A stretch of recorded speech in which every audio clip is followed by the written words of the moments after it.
అగ్ని అగ్ని పరిశుద్ధాత్ముని అగ్ని వడివడిగా దిగివచ్చుచున్నది. అగ్ని అగ్ని అగ్ని పరిశుద్ధాత్ముని అగ్ని వడివడిగా దిగివచ్చుచున్నది. వడివడిగా దిగివచ్చుచున్నది. వడివడిగా దిగివచ్చుచున్నది. వడివడిగా దిగివచ్చుచున్నది. వడివడిగా దిగివచ్చుచున్నది. అగ్ని అగ్ని అగ్ని పరిశుద్ధాత్ముని అగ్ని వడివడిగా దిగివచ్చుచున్నది. అగ్ని అగ్ని అగ్ని పరిశుద్ధాత్ముని అగ్ని వడివడిగా దిగివచ్చుచున్నది.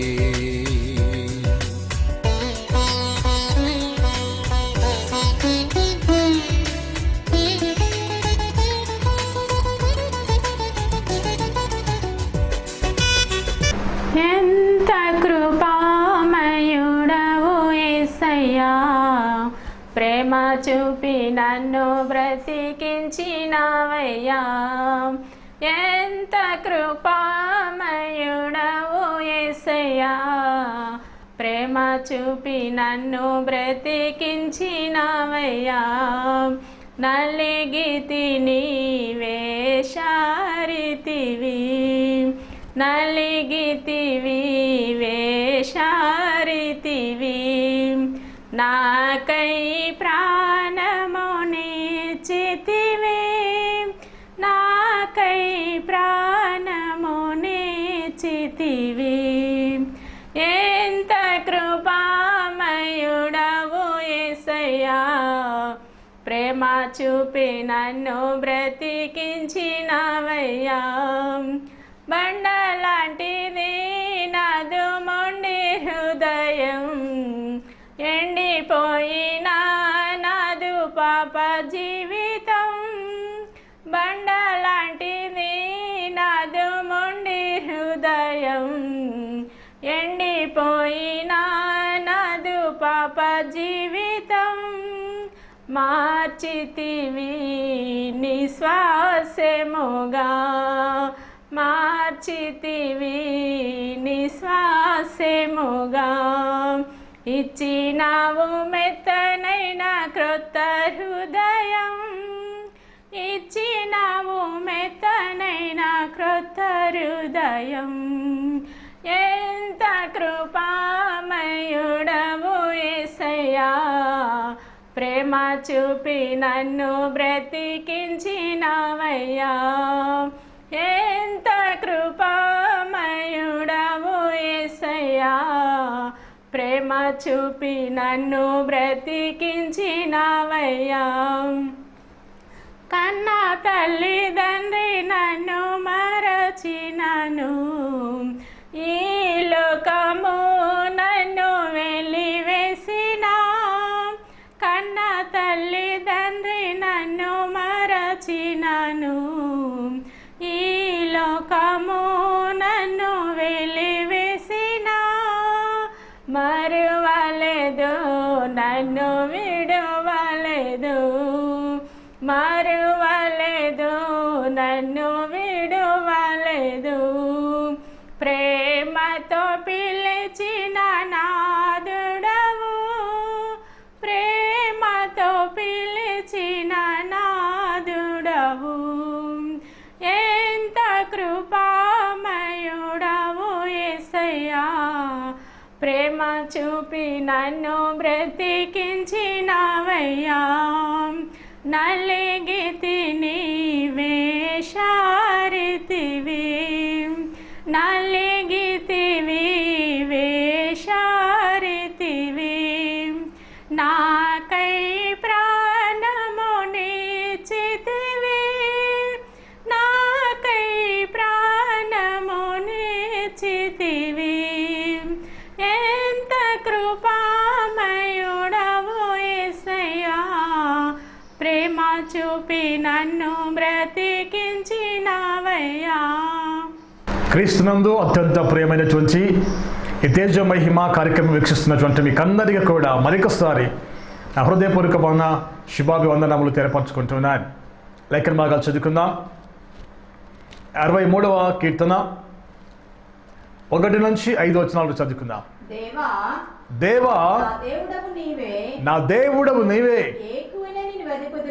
వేకువనే నిన్ను వెదకుదును, నీ బలమును నీ ప్రభావమును చూడవలనని పరిశుద్ధ ఆలయమందు నేనెంతో ఆశతో నీ తట్టు కనిపెట్టొచ్చున్నాను అంటున్నాడు. లేఖనములు గమనిస్తే కీర్తనకారుడు రాస్తున్నాడు కదా, దేవా నా దేవుడవు నీవే, వేకువనే నిన్ను వెదకుదును అంటున్నాడు. ఈ దినమున వేకువనే ప్రభువును వెతికేటువంటి అనుభవం మనలో ఎంతమందికి ఉంది? దయచేసి మనం గమనించాలి. వేకువనే ప్రభువును వెతికే అనుభవం మనం కలిగి ఉన్నామా లేదా? వేకువనే ప్రభువును ప్రార్థిస్తున్నామా లేదా? చాలామంది వేకువనే తెల్లవారి లేవగానే, స్త్రీలైతే చీపురు కోసం, పురుషులైతే ఇంకా దేనికోసమో వెతుకుతూ ఉంటారు. కానీ వేకువనే దేవుని సన్నిధిని వెతకాలి, వేకువనే దేవుని వెతకాలి, వేకువనే దేవుని ప్రార్థించాలి, వేకువనే దేవుని స్తుతించాలి, వేకువనే దేవుని సన్నిధిలో సమయమును గడపాలి అనేటువంటి ఆశ ఆరాటము కలిగి ఎంతమంది ఉన్నాం? రాత్రంతా కూడా మరణ పడుకలో మనం ఉంటున్నాం, రాత్రంతా నిద్రపోతున్నాం. రాత్రి జాములో మనకు ఏమైనా అవ్వచ్చు, మన కుటుంబ సభ్యులకు ఎవరికైనా ఏమైనా అవ్వచ్చు. తిరిగి మనం కన్ను తెరచి మరొక దినాన సజీవుల లెక్కలో ఉంటాము అనేటువంటి గ్యారంటీ మనకు లేదు. అయితే రాత్రంతా కూడా దేవుడు నిన్ను నీ కుటుంబాన్ని కాచి కాపాడి నీ జీవితంలో మరొక దినమును దేవుడు నీకు బహుమానముగా ఇస్తే, ఆ దినమున వేకునే లేచి ప్రభును స్తుతించకుండా, ఆయనకు వందనాలు చెప్పకుండా, ఆయన సంధిలో కొద్ది సమయము గడపకుండా, ఆయన ప్రార్థించకుండా, ఆయనను వెతకకుండా చాలామంది లేచేసి చక్కగా వెళ్ళిపోతున్నారు మహారాజులాగా. నిజంగా దేవుడి కృప లేకపోతే మనం ఈ లోకంలో జీవించలేమండి. ఒక్క దినము కూడా మనము సజీవులకులో ఉండాలంటే, లేకపోతే ఒక క్షణము కూడా నువ్వు సజీవులలో ఉండాలంటే, నీక గొంతుకులో ఊపిరి ఉండాలంటే, నువ్వు శ్వాసము తీర్చుకొని సజీవుల లోకంలో ఉండాలంటే దేవుని కృప లేకపోతే అది సాధ్యం కాదు.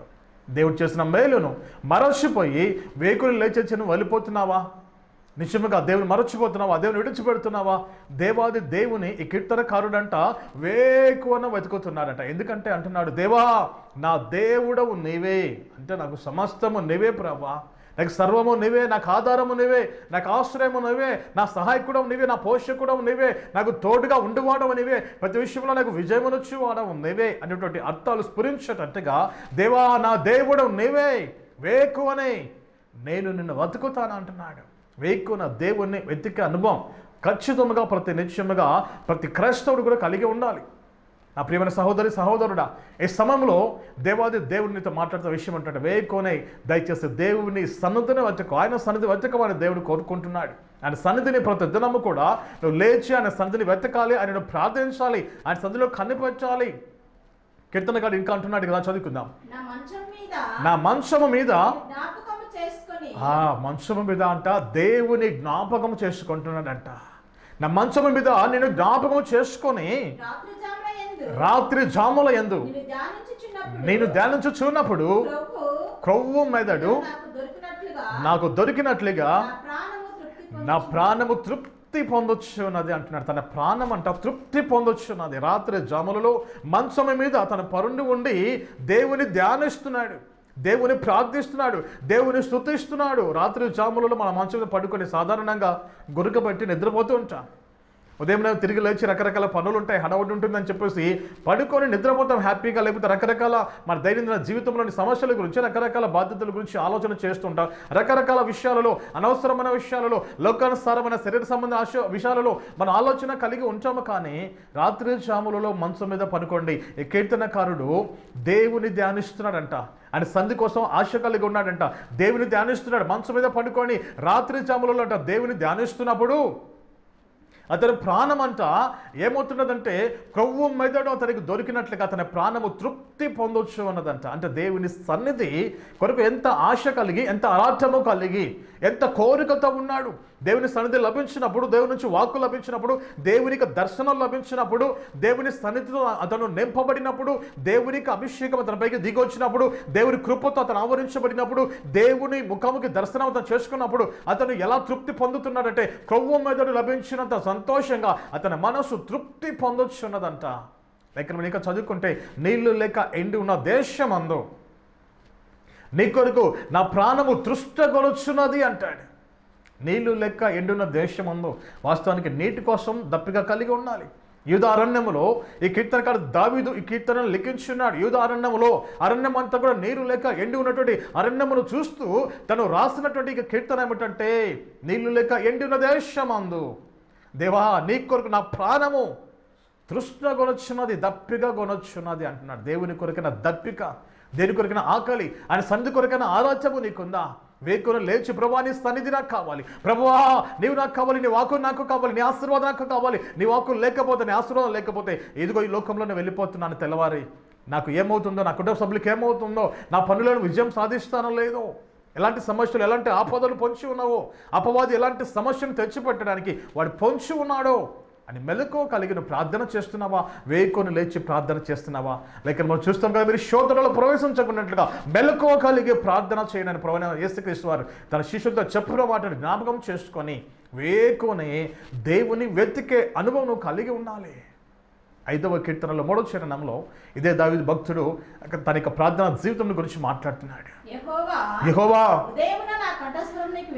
ఉదయమున నా కంఠస్వరము నీకు వినపడును, ఉదయమున నా ప్రార్థన నీ సన్నిధిని సిద్ధము చేసి నేను కాచి ఉంటాను. ఎంత చక్కని మాట రాస్తున్నాడు. యెహోవా ఉదయమున నా కంఠస్వరము నీకు వినబడుతుంది. హల్లెలూయా. ఎంతమంది మేము చెప్పగలుగుతున్నామండి? ఇది మన ఈ కార్యక్రమం వీక్షిస్తున్నటువంటి మీలో ఎంతమంది ఈ మాట చెప్పగలుగుతున్నారు? యెహోవా ఉదయమున నా కంఠస్వరము నీకు వినపడును. కొంతమంది అయితే మంచం ఇదే స్వామి దేవుడు అనుకొని, యేసు మరియమ్మ అనుకొని, ఊరికి అలా అనుకొని దిగసి వెళ్ళిపోతుంటారు. దేవునికి నీ కంఠస్వరం వినపడుతుందా? నువ్వు చేసే ప్రార్థన వినపడుతుందా? నువ్వు చేసే నిమిషము 2 నిమిషాల ప్రార్థన దేవునికి వినపడుతుందా? నువ్వు చేస్తే 5 నిమిషాల ప్రార్థన, 10 నిమిషాల ప్రార్థన దేవునికి వినపడుతుందా? వేకుని దేవుని వెతకాలంటే, దేవుని సన్నిధిని వెతకాలంటే, దేవుని నుంచి ఒక వాక్కును పొందుకోవాలంటే, దేవుని యొక్క దర్శనం పొందుకోవాలంటే, దేవుడు ఆ దినమున నీకు ఏం జరగబోతుందో, నువ్వు ఏమి చేయాలో ఏం చేయకూడదో, ఎక్కడికి వెళ్ళాలో ఎక్కడికి వెళ్ళకూడదో, అపవాది ఎలా పొంచి ఉండి నీ కుటుంబం నాశనం చేయడానికి వాడు ప్రాణం కలిగి ఉన్నాడో దానిని దేవుడు నీకు రివీల్ చేయాలంటే, నీకు ప్రత్యక్ష పరచాలంటే దేవుని సన్నిధిలో నువ్వు వేకుని దేవుని సన్నిధిని వెతకి ప్రార్థన చేసి ఆయన సన్నిధిలో కాచి ఉండవలసిన అవసరం ఉంది. కీర్తనకారుడు దావీదు అంటున్నాడు కదా, యెహోవా ఉదయమున నా కంఠస్వరము నీకు వినపడును, ఉదయమున నీ సన్నిధిని నా ప్రార్థన సిద్ధము చేసి నేను కాచి ఉంటాను అంటున్నాడు. దేవుని సన్నిధిలో చాలామంది ప్రార్థన చేసే అలవాటు ఉన్నవారు, కొంతమంది ప్రార్థన చేస్తారు, ఆమెనంటారు, లేచి వెళ్ళిపోతారు, ఆమెనంటారు, లేచి వెళ్ళిపోతారు. అయితే కీర్తనకారుడు అలవాటు ఏమిటంటే, నీ సన్నిధిని నా ప్రార్థన సిద్ధము చేస్తున్నాను. ఒక విధానంలో, ఒక పద్ధతిలో నేను ప్రార్థన చేసి ఎంతసేపు ప్రార్థన స్టార్ట్ చేసే కానండి ప్రేయర్ అయిపోయేంత వరకు కూడా నా అక్కడి కోసం, నా ఇబ్బందుల కోసం, నా ఆశీర్వాదాల కోసం నేను అంగలార్చి ప్రార్థన చేయకుండా ఒక విధానంలో నిన్ను స్తుతించి, నిన్ను ఆరాధించి, నిన్ను కీర్తించి, నిన్ను కొనియాడి, నేను ఘనపరచి, నిన్ను మహిమపరచి, ఇదిగో నాకున్న ఇబ్బందులను నేను తెలియపరచి తదుపరి నీ సన్నిధిలో ప్రార్థనను ఒక విధానంలో సిద్ధపరచి నేను కాచి ఉందును అంటున్నాడు. కనిపెట్టి ఉంటున్నాను. ప్రార్థన చేసిన తర్వాత, ఆమెన్ అన్న తర్వాత దేవుని సముఖములో కనిపెట్టే అనుభవం నీకుందా? ఆమెన్ అన్న తర్వాత దేవుని సముఖం కనిపెట్టాలి. ప్రభువా ఈ దినం నాతో ఏం మాట్లాడతావు? నా ప్రార్థనను ఆలకించి దానికి ఎస్ అంటున్నావా, నో అంటున్నావా? నా యొక్క విషయంలో మీ చిత్తం, మీ ప్రణాళిక ఏమై ఉంది, నేను ఎటు వాళ్ళాలి, ఏమి చేయాలి, ఏం చేయకూడదు? దేవుని సన్నిధిలో నువ్వు కనిపెట్టి ప్రార్థన చేసి దేవుని సన్నిధిలో కనిపెట్టాల్సిన అవసరం ఉంది. నీ సన్నిధిలో నేను ప్రార్థన సిద్ధము చేసి నేను కాచి ఉంటాను. కనిపెట్టే అనుభవం కలిగి ఉండాలి. కనిపెట్టే అనుభవం నీకుంటే దేవునితో మాట్లాడితే దేవుడిని దర్శిస్తాడు. వేకువని దేవుడిని వెతకనట్లయితే దేవుడిని కనుక్కుంటావు, దేవునితో మాట్లాడతాడు, దేవుని స్వరమును నువ్వు వింటావు. దేవుని చల్లనైన మెల్లనైన స్వరము ద్వారా దేవునితో మాట్లాడానికి దేవుడు ఇష్టపడుతున్నాడు. దేవుడు తన వాక్కును పంపి నీతో మాట్లాడానికి ఇష్టపడుతున్నాడు. దేవుడు ఒక స్వరమును వినిపించి, లేకపోతే ఒక దర్శనము చూపించి దేవునితో మాట్లాడి దేవుడు నీకు అనేక విషయాలు బోధించాలని దేవుడు ఆశపడుతున్నాడు. వేకును దేవుని వెతుకుతున్నావా? లేక నువ్వు గమనించగలిగినట్లయితే మార్కు రాసిన సువార్త 1వ అధ్యాయము 35వ వచనంలో యేసుక్రీస్తు ప్రభువు ఏం చేస్తున్నారో మనం చూసుకుందాం. ఆయన పెందల కడన లేచి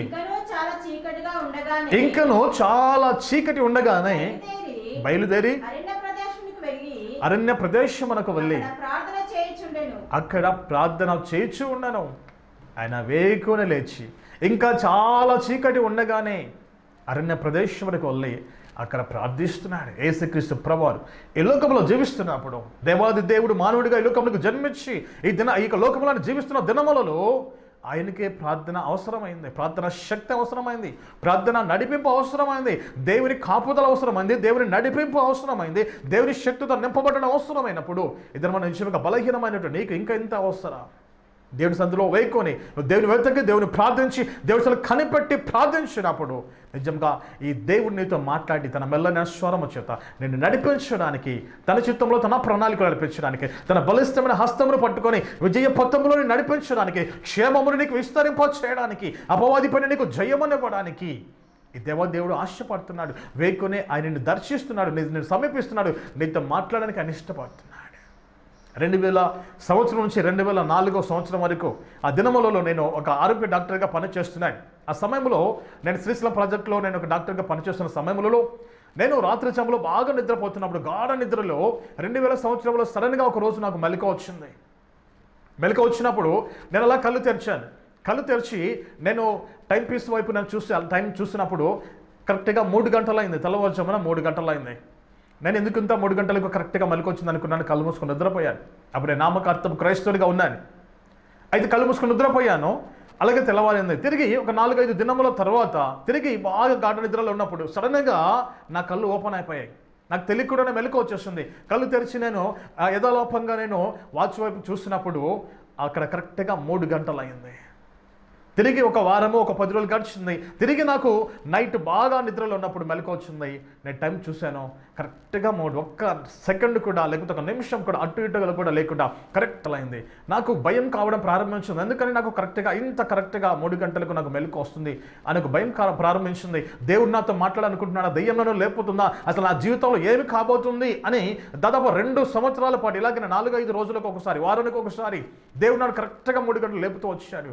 నాకు ఈ విషయంలో సందేహం కలిగి దైవజనుడు నన్ను అడిగాను, అయ్యగారు అసలు నాకెందుకు ఇలా నన్ను మెలకు వస్తుంది, నాకు ఏమవుతుంది, నన్ను ఎవరు లేపుతున్నారు, ఎవరికైనా నాతో ఏం అవసరం? కరెక్ట్ 3 గంటలకు ఆటోమేటిక్గా నాకు లోపన్ అయిపోతుంది, నాకు నిద్రమతో ఉండడం లేదు, ఫ్రీగా మెలకు వస్తుంది. ఎందుకని మెలకు వస్తుంది అని చెప్పేసి అడిగినప్పుడు ఆ పాస్టర్ గారు చెప్పారు, అయ్యా దేవుని దర్శిస్తున్నాడు. బాలుడైన సమూయేలును తెల్లవారుజామున 3 గంటల సమయంలో ఆ బాలుడి సమయంలో పిలిచిన రీతిగా దేవుని దగ్గరకు వచ్చి నేను పిలుస్తున్నాడు. ఆ సమయంలో లేచి ప్రార్థన చేయని చెప్పారు. అయితే ఆ సమయంలో నాకు ప్రార్థన చేయడానికి నాకు అంత ఆసక్తి లేకుండా ఉన్నది. ఇంకా 2 సంవత్సరాలు దాదాపు 4 సంవత్సరాల పాటు దేవుడు నన్ను ఇలా దర్శిస్తూ వచ్చాడు. కరెక్ట్గా 3 గంటలు మెలకు వచ్చిన రాత్రి కాలంలో నేను నిద్రపోయిన తర్వాత తిరిగి నేను ఉదయం 6 గంటలకు లేస్తాను. ఆ లోపుగా కనుక నాకు మెలకు వచ్చిందంటే కరెక్ట్గా 3 అయింది. ఇంకా డౌట్ అక్కర్లేదు అనుకొని వాచ్ చూస్తానంటే కరెక్ట్గా 3 గంటలు అయిపోయి ఉంటుంది. 4 సంవత్సరంలో దేవుడు ఇలాగా నన్ను లేపడం మొదలుపెట్టాడు, నాతో మాట్లాడడానికి, నా దర్శించడానికి, దేవుడు తన చిత్తంలో నడిపించడానికి దేవుడు ప్రణాళిక కలిగిన దర్శించడం మొదలు పెట్టాడు. అయితే ఆ సమయంలోనే ప్రార్థించలేకపోయాను. అయితే తదుపరి అనేకమైన శ్రమలు, కష్టములు, అనేకమైన అపజయములు కలిగి ప్రభా ఎందుకు నాకు శ్రమలు, ఎందుకు కష్టమని ప్రార్థించినప్పుడు ఇదిగో నా మందనం కాయి, నా గొర్రెలను మేపు, నా పని కొరకు నేను ఎన్నుకున్నాను. నువ్వు డాక్టర్గా ఇంజెక్షన్ చేసి మందులు వచ్చి గాయములు మాన్పడం కాదు, నువ్వు ప్రార్థన చేయి, స్వస్థపరచు వాడను నేను. నువ్వు ప్రార్థన చేయ నేను స్వస్థపరుస్తానని అనేకమైన దర్శనాలు చూపించి, అనేక విధులుగా దేవుడు నాతో స్వరం ద్వారా మాట్లాడి, అనేకమైన అద్భుతాలు చేసి చూపించి మరి దేవుడు తన పరిచయం చేయక తప్పదు అని చెప్పేసి అనేక సంవత్సరములు దేవుని పని ఎదురాడి నేను దేవుని పరిచయం చేయడానికి ఇష్టం లేకపోయినా కూడా అనేక సంవత్సరాలు తదుపరి తిరిగి నేను దేవునికి సేవకు అంకితం కావాల్సి వచ్చింది. దేవుడు అంత రీతిలో నా దర్శించి నాతో మాట్లాడి నన్ను బలవంతం చేస్తున్నారు. దేవుడు నిశ్చయంగా మనల్ని దర్శిస్తున్న సమయంలో దయచేసి దేవుని స్వరమునకు లోబడి, దేవుని చిత్తమునకు లోబడి, దేవుని ప్రార్థన చేసి కనిపెట్టినట్లయితే దేవుని నిశ్చయంగా విజయవంతమైన జీవితంలోనికి దేవుని నడిపించడానికి దేవుడు ఆశపడుతున్నాడు. వేకునే యేసుక్రీస్తు ప్రభువారు వేకునే ఆయన అరణ్య ప్రదేశమునకు వెళ్ళి ఇంకా చాలా చీకటి ఉండగానే ఆయన వెళ్ళి ప్రార్థన చేసిన అనుభవం కలిగినటువంటి వ్యక్తిగా ఉంటున్నాడు. ఇర్మియా గ్రంథము 35వ అధ్యాయము మనం గమనించగలిగితే అక్కడ దేవాది దేవుడైన యెహోవా ఇర్మియాతో చెప్తున్నటువంటి మాటలు మనం ఇక్కడ గమనించగలం. దేవుడు ఇర్మియాతో ఏమంటాడంటే, ఇదిగో ఇర్మియాను వెళ్ళి రేకాబీయులను తీసుకుని వచ్చి వారిని యెరూషలేము దేవాలయంలోని ఒక గదిలో కూర్చుండబట్టి వారికి ద్రాక్షారసం ఇవ్వాలని చెప్పినప్పుడు ఇర్మియా వెళ్ళి రేకాబీయులను తీసుకుని వచ్చి యెరూషలేము దేవాలయంలోని ఒక గదిలో కూర్చుండబెట్టి వారి చేతికి ద్రాక్షారసం ఇస్తాడు. అప్పుడు జరిగిన సంఘటన ఏమిటంటే 5-6 వచనాలు మనం గమనించగలిగితే, నేను రేకాబీయుల ఎదుట ద్రాక్షారసముతో నిండిన పాత్రలను గిన్నెలను పెట్టి ద్రాక్షారసము త్రాగుడని వారితో చెప్పగా వారు మా పితరుడగు రేకాబు కుమారుడైన మా పితరుడగు రేకాబు కుమారుడైన యెహోనాదాబు మీరైనను మీ సంతతి వారైనను ద్రాక్షారసం తాగకూడదని ఎప్పుడును ద్రాక్షరసం త్రాగకూడదని మాకు ఆజ్ఞాపించెను. కనుక మేము ద్రాక్షరసము త్రాగము అని చెప్తున్నాను. మంచి శ్రేష్టమైన ద్రాక్షరసమును రేకాబీల దగ్గర గ్లాసులలో గిన్నెలలో పోసి ఇచ్చినప్పుడు వారు చెప్తున్న మాట ఏమిటంటే, మా పితరుడైనటువంటి రేకాబు కుమారుడైనటువంటి యెహోనాదాబు మాతో చెప్పాడు. ఏమని చెప్పాడు? మీరెప్పుడు కూడా ద్రాక్షరసము త్రాగొద్దండి అని చెప్పాడు. ఆ మాటను బట్టి ఇప్పటి వరకు కూడా మా మూల పితరుడైనటువంటి రేకాబు కుమారుడు చెప్పినటువంటి మాటను బట్టి ఇప్పటి వరకు కూడా మేము ద్రాక్షరసం తాగడం లేదు అంటున్నారు. అంత మాత్రం కాదు, యెహోనాదాబు వారు చెప్పిన మాటలు ఏంటంటే, మీరు పరదేశులుగా నివసిస్తున్న ఆయా ప్రాంతములలో మీరు ఇల్లు కట్టుకోవద్దు, విత్తనములు విత్తొద్దు, ద్రాక్షవనములు నాటొద్దు అని చెప్పాడు. ఆ మాట ప్రకారము వారందరూ కూడా ఇల్లు కట్టుకోవడం లేదు, కానీ డేరాలలోనే జీవిస్తున్నామని వారు చెప్తున్నారు. తర్వాత వచ్చిన గమనించగలిగితే అలాగనే వాడు విత్తనం విత్తట్లేదు, పంటను కోయట్లేదు, వ్యవసాయం చేయట్లేదు అని చెప్పేసి లేఖనంలో గమనించగలుగుతున్నాం. అయితే ఈ విషయాలన్నీ కూడా వారు ఎనిమిదితో చెప్తున్న సందర్భంలో దేవాది దేవుడు ఎనిమిదితో చెప్తున్న మాట ఏమిటంటే, అక్కడ 14 వచనంలో గమనిస్తాం. ద్రాక్షారసము త్రాగవద్దని రేకాబు కుమారుడైన యెహోనాదాబు తన కుమారులకు ఆజ్ఞాపించినటువంటి మాట స్థిరముగా ఉన్నది. నేటి వరకు తమ పితరుని ఆజ్ఞకు విధేయులై వారు ద్రాక్షరసము త్రాగకున్నారు. తమ పితరులైనటువంటి ఆ వ్యక్తి చెప్పిన మాటకు విధేయులై నేటి వరకు కూడా వారు ద్రాక్షరసం త్రాగకున్నారు. అయితే దేవుడు మాట్లాడుతున్నాడు, అయితే నేను పెందల కడన లేచి బహు శ్రద్ధగా మీతో మాట్లాడినను మీరు నా మాట వినకున్నారు అంటాడు. నేను పెందల కడన లేచి బహు శ్రద్ధగా మీతో మాట్లాడినను మీరు నా మాట వినకున్నారు. ఇశ్రాయేలుతో వెళ్ళి చెప్పు, నేను పెందల కడ లేస్తున్నాను, బహు శ్రద్ధగా మీతో మాట్లాడుతున్నాను, అయినా మీరు నా మాట వినుకున్నారు అంటున్నాడు. దేవాది దేవుడు వేకువలు లేచి బహు శ్రద్ధగా దేవుడు నీతో మాట్లాడుతున్నప్పుడు నువ్వు దేవుని మాటను వినలేకపోతున్నావు. కారణం ఏమిటంటే వేకునే దేవుని వెతికి అనుభవం నీకు లేదు, వేకునే దేవుని సహవాసం నీకు లేదు, వేకునే దేవుని సన్నిధిని ఆశ కలిగి ఉన్నటువంటి ఆ యొక్క మనస్సు, ఆ యొక్క మైండ్ నీకు లేదు, ఆలోచన నీకు లేదు. దేవుని వెతికే అనువును కలిగి ఉన్నావా? వేకులు దేవుని ప్రార్థిస్తున్నావా? వేకులు దేవుని సందు కొరకు నువ్వు మోక నుంచి కూర్చొని దేవా నాతో మాట్లాడి ప్రభా ఇదనమున నేను ఎక్కడికి వెళ్ళాలి, ఏమి చేయాలి, ఇదనం నా జీవితంలో నా జీవితం విషయంలో ప్రణాళిక మీ చిత్తము ఏమై ఉన్నది, నేను ఏమి చేయాలి, ఏమి చేయకూడదు, మీ చిత్తంలో ప్రణాళికలను నడిపించండి అని దేవుని సందులో ప్రార్థించి అనుభవం నీకు ఉన్నట్లయితే ఈ దేవాది దేవుడు ప్రతిరోజు వేకునే నీతో మాట్లాడడానికి అని ఇష్టపడుతూ వేకుని దర్శిస్తున్నాడు. నేను వేకుని లేచి బహు శ్రద్ధగా నేను వారితో మాట్లాడినను వారు నా మాట వినుకున్నారు అంటున్నాడు. దేవుడు శ్రద్ధగా నీతో మాట్లాడడానికి వేకునే నీ దగ్గరకు వస్తున్నాడు. దయచేసి గమనించు, దయచేసి ప్రార్థించు దేవుని సన్నిధిలో. కీర్తనకారుడు అంటున్నాడు కదా, 119వ కీర్తన 147, 148 చరణాలు చదువుకోగలిగినట్లయితే, తెల్లవారిక మునిపై మొరపెట్టితేనే నీ మాటల మీద నేను ఆశ పెట్టుకొని ఉన్నాను, నీవిచ్చిన వాక్యమును నేను ధ్యానించుటకై నా కన్నులు రాత్రి జాములు కాక మునుపై తెరుచుకుందను. తెల్లవారక మునుపై నేను మొర్రపెట్టి తిని అంటున్నాడు. తెల్లవారక మునుపై మొర్రపెట్టాను. దయచేస్తే ప్రతి ఒక్కరు కలిగి ఉండండి. దేవుడు చాలా ఇష్టపడేటువంటి సమయం అదే. వేకొచ్చామున తెల్లవారుచామున నువ్వు మంచం దిగి నువ్వు దేవుడి సన్నిధిలో ప్రార్థించినట్టయితే, స్తుతించినట్టయితే, ఆరాధించినట్టయితే, ప్రభా ఈ దినం నన్ను దీవించు, ప్రభా ఈ దినం నాకు తోడుగా ఉండు, ప్రభా ఈ దినం నా కుటుంబాన్ని దీవించు, ప్రభా ఈ దినం నాతో మాట్లాడు, ప్రభా నన్ను బలపరచు, నన్ను ఆశ్రయించు, నన్ను అభిషేకించుమా, నన్ను దర్శించు, నీ ముఖ దర్శనం చేసుకోవాలి, నీ స్వరం నేను ఆశ కలిగి ఉన్నాను అని దేవుడి సన్నిధిలో కనిపెట్టి ప్రార్థించినట్టయితే ఈ దేవాది దేవుడు నీకు దర్శనం వచ్చి నీతో మాట్లాడతాడు, ముఖాముఖిగా నీతో మాట్లాడతాడు, ఆయనకు స్వరమును వినిపించి నాతో మాట్లాడతాడు. దేవుని చిత్తంలో నడుచుకోవడానికి, విజయవంతమైన జీవితాన్ని జీవించడానికి ఈ దేవాదేవుని నడిపిస్తాడు. వేకునే దేవుని ప్రార్థించే అనుభవం కలిగి ఉండాలి. విలాపవాక్యుల గ్రంథం 2వ అధ్యాయం 19వ వచనంలో ఒక శ్రేష్టమైన మాటను గమనించగలం. నీవు లేచి రేయి మొదటి జామున మొరపెట్టుము, నీళ్లు కుమ్మరించినట్లుగా ప్రభు సన్నిధిని నీ హృదయమును కుమ్మరించుము. నువ్వు లేచి రేయి మొదటి జామున మొరపెట్టు, నీళ్లు కుమ్మరించినట్లుగా. ఒక పాత్రలో నీరు తీసుకొని ఆ నీరును ఇలా కుమ్మరిస్తే ఎలా ఉంటుంది? ఇలా ఒలకపోయడం కాకుండా స్లోగా ఒక్కసారిగా అలా కుమ్మరిస్తే ఎలా ఉంటుంది? నీళ్లు కుమ్మరించినట్లుగా ప్రభు సన్నిధిలో నీ హృదయమును కుమ్మరించు లేఖనములో సెలవిస్తున్నాయి. దయచేసి నీ హృదయం కుమ్మరించి ప్రభు సన్నిధిలో వేకుని లేచి, అర్లీ మార్నింగ్ లేచి, ఉదయంలోనే లేచి, ఇంకా చాలా చీకటి ఉండగానే తెల్లవారుగా మునుపై దేవుని సదులో ప్రార్థించి మొరపెట్టి దేవుని వెతికి అనుమతి నీకున్నట్లయితే ఈ దేవాది దేవుడు నీతో సూటిగా మాట్లాడడానికి ఇష్టపడుతున్నాడు. నీ జీవితంలో అనేక విషయాలు నీకు బయలుపరచడానికి ఇష్టపడుతున్నాడు. అపవాది తంత్రములు నీకు బయలుపరచడానికి దేవుడు ఇష్టపడుతున్నాడు. సాతానుడు ఎక్కడెక్కడ పంచున్నాడు, ఎలాంటి అపాయాలు, ఎలాంటి శోధనలు, ఎలాంటి ఎనికి ఇబ్బందులు, ఎలాంటి అనారోగ్యాలు నీ కుటుంబాన్ని తీసుకుని రావడానికి ప్రయత్నం చేస్తున్నాడో, ఎక్కడెక్కడ వాడి కుయుక్తి చేస్తున్నాడో, ఏ మూలలో దాగి ఉన్నాడో, వాడు ఎక్కడెక్కడ క్రియేట్ చేస్తున్నాడో, ఏ విషయంలో క్రియేట్ చేస్తున్నాడో, ఎవరి ద్వారా క్రియేట్ చేస్తున్నాడో, ఈ విషయాలన్నీ కూడా దేవుడు నీకు తెలియపరచడానికి ఇష్టపడుతున్నాడు. వేకుని లేచి దేవుని వెతికి అనుభవం కలిగి ఉన్నట్లయితే ఇది మనకి దయచేసి గమనించు. ఇది నుంచి నువ్వు ప్రారంభించు. ప్రభా, వేకునే నేను ప్రార్థిస్తాను, నేను వెతుకుతాను, నువ్వు దయచేసి నాకు కనిపించు, నాతో మాట్లాడు, నన్ను నడిపించు, నన్ను బలపరచుమో, విజయపథంలో నడిపించు ప్రభా. నువ్వు నిజంగా దాన్ని నాతో మాట్లాడానికి ఇష్టపడుతున్నావు. వేకునే ప్రభా, నిన్ను వెతికి అనుభవం నాకు కావాలి ప్రభా. కీర్తన కలిసి వస్తున్నాడు కదా, దేవా నా దేవుడవు నీవే, వేకునే నేను వెతుకుతాను అంటున్నాడు. అలాంటి అనుభవం కలిగి ఉన్నట్లయితే ఈ దేవాదేవుడు నిశ్చయంగా నన్ను బలపరుస్తాడు, విజయపథం నడిపిస్తాడు. అంటే కృప పరిశుద్ధాత్మ దేవుడు నీకు దయచేయనుగాక. దయచేసి గమనించండి. ఈ కార్యక్రమం తమ ప్రేమపూర్వకమైన కానుకను సమర్పించి మనకు అందించినటువంటి వారు సహోదరులు జడ్డ గురవయ్య జుంటి, అలాగే వారి కుమారుడు సంతోష్, వారికి కుమార్తె బ్యూల, వారి కొరకు ప్రార్థన చేసుకుందాం. పరిశుద్ధ జీవము కలిగిన దేవాన్ని కొందనములు స్తోత్రాలు. ప్రభావం తమ ప్రేమపూర్వక కానుకను సమర్పించి అనేక కార్యక్రమం అందించినటువంటి దాసుడు గురై కొరకు, జుంటి కొరకు, సంతోష్ కొరకు, బ్యూల కొరకు ప్రార్థిస్తాం. దీవించండి, మంచి ఆరోగ్యమును, జ్ఞానము ఇవ్వండి, ఆర్థికపరమైన ఆత్మసమ దీవెనలు సమృద్ధి వారికి అనుగ్రహించమని ప్రభువైన యేసు పరిశుద్ధ నామము ద్వారా ప్రార్థించి వారికి కొనొచ్చున్నాము తండ్రి.